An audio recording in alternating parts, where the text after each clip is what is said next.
I'm sorry I can't be with you in person. This is next best. I was asked to comment on a series of questions.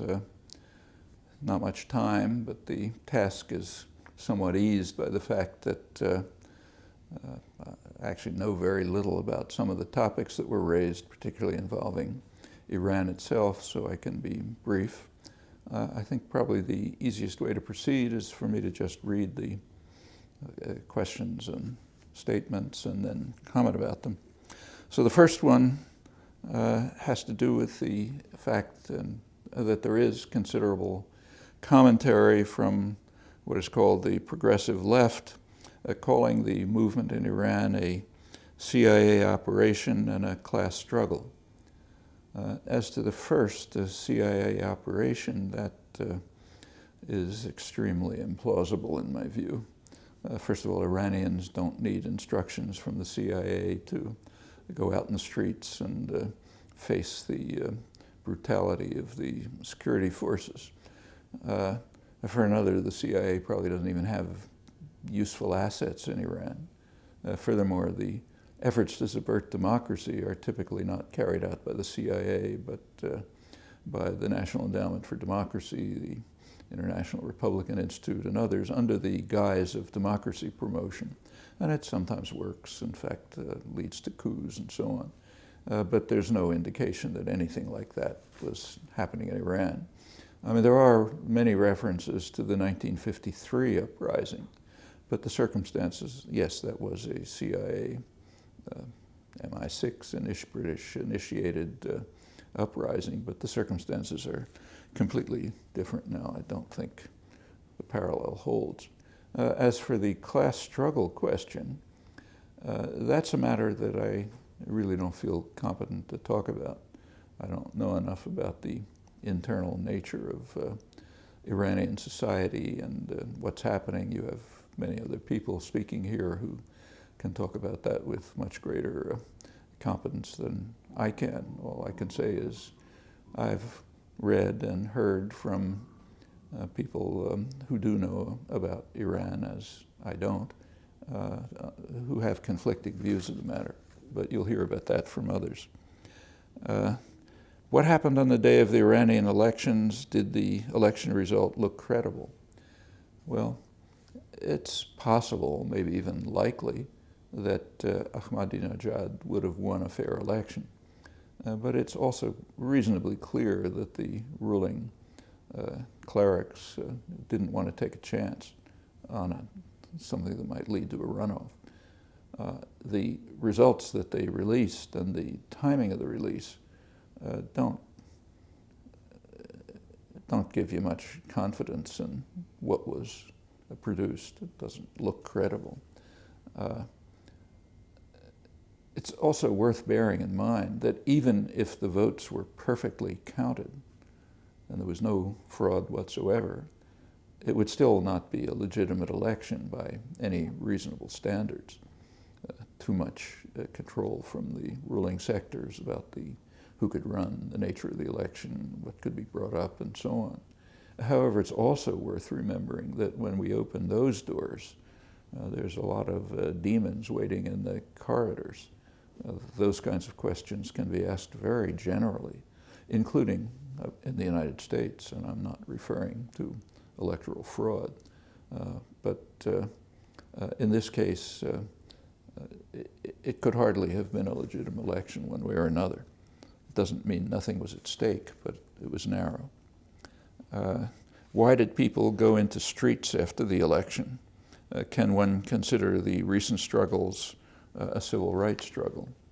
Well, I presume that people went into the streets because they shared the perceptions I just described, but with much stronger grounds and much greater reason than I can express.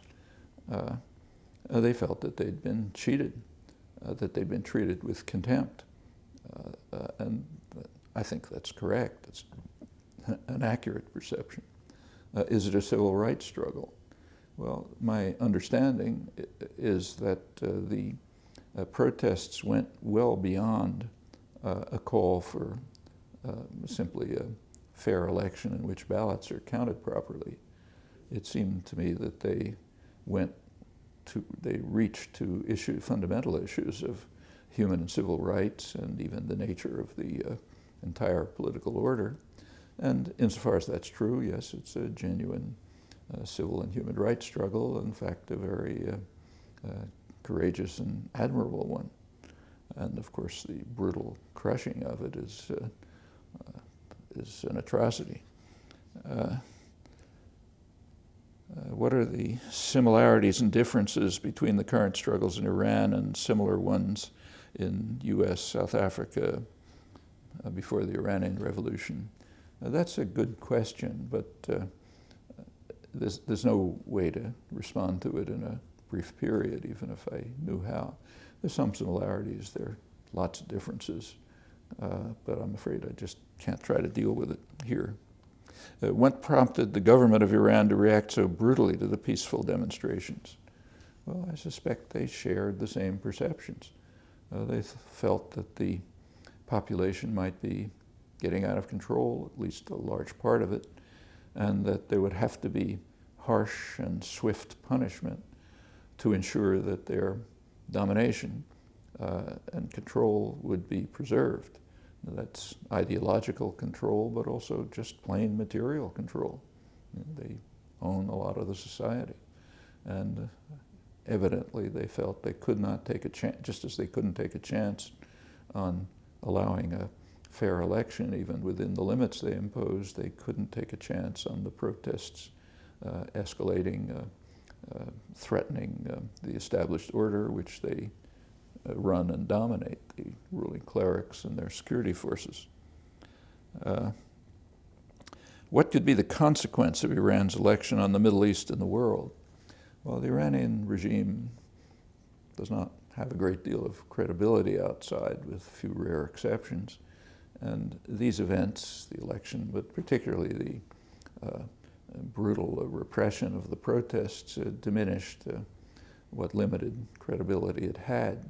Will that have an effect on the international structure in which Iran exists? I don't think so. I mean, the issues remain about the same. They're untouched by the election and the aftermath. So my suspicion is that things will essentially continue with the same external issues arising and probably similar forces acting. How can the Iranian people stay clear of succumbing to the machinations of Iran's enemies? That happens to be a quote from me advising that, considering the recent preparations of the United States and Israeli governments for further sanctions and even military aggression. Well, actually, that's a question that should be addressed more to the West, particularly Americans, than to Iranians. For Americans, it's a real question.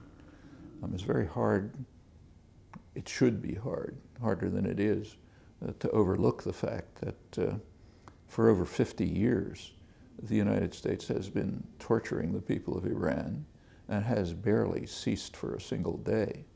It begins with the US-British coup that overthrew the parliamentary system in 1953, installing the Shah, strongly supporting the Shah right through his brutal rule, supporting the torture, terror, everything fully, never even discussing it. As soon as the Shah was overthrown, very quickly the US turned to supporting Saddam Hussein and his invasion of Iraq, supported him right through the worst atrocities, chemical warfare, killing hundreds of thousands of people. In fact, pretty much entered the war and made sure that Saddam won it at the end. And though the facts are suppressed here because they're kind of uncomfortable, the US continued to support Saddam strongly, even supporting his quest for weapons of mass destruction after the end of the war. Then came harsh sanctions against Iran, then simple rejection of the forthcoming proposals during the reformist Khatami government, despite Iran's cooperation in Afghanistan and so on. and then even the threat of attack. It's a radical violation of the UN Charter, but it's accepted as normal here. Furthermore, the U.S. has refused to even consider means that are available to mitigate and perhaps overcome the crucial crises that now exist. One has to do with alleged Iranian development of nuclear weapons. Well, there's a sensible answer to that. Establish a nuclear weapons-free zone in the region. It can be done, and there can be adequate verification. It's very strongly supported by popular opinion. In the United States, there's probably 75% of the public supports it. The non-aligned countries support it. Europe, at least in principle, supports it. In fact, even the United States in word supports it. It could be done, would have a big effect. In fact, the US and Britain are more committed to that than anyone else. The reason is that when the US and Britain invaded Iraq, they tried to construct a thin legal cover for the invasion. And in doing so, they appealed to UN Security Council Resolution 687, 1991, which called on Iraq to end its weapons of mass destruction programs. Well, one paragraph, Article 14 of that resolution, calls on the signers, US and Britain, to move towards establishing a nuclear weapons-free zone in the region. That would include Israel, Iran, any US forces deployed there. That's a strong commitment of the US and Britain, but it's not even on the agenda, not even discussed. The other issue, crucial issue, is the Israel-Palestine conflict. Well, there too, there's been a very broad international consensus for about 35 years on the form of a political settlement. It has overwhelming international support. I mean, it's supported by the Arab states. Their initiative even goes beyond it.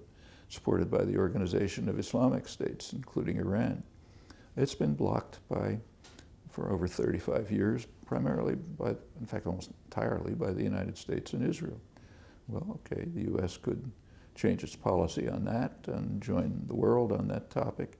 And, there are problems and questions, but that's the basic framework for solution of that problem. But as long as the U.S. refuses to even consider these steps, let alone to take them, there's going to be a serious threat. That's on the U.S. side. For Iranians, they have to somehow find a way to pursue the hard course of, on the one hand, principled opposition to a repressive and harsh internal regime, struggle for civil and human rights and decent political order, on the one hand, and on the other hand, avoid taking steps which would simply strengthen the forces in the West, primarily the U.S. and Israel, which would give them pretexts to launch an even harsher attack against Iran, which would be indescribably bad in its outcome. Well, the prominent Iranian dissidents have been taking that course, as far as I can see. And I think the popular movements did. It's a hard one for outsiders like me. I can't presume to give advice on how to do it. The main kind of support that people here in the United States can give, I think, is to address the issues that arise right here, like those that I mentioned, which can be supportive to progressive moves inside Iran, which are desperately needed.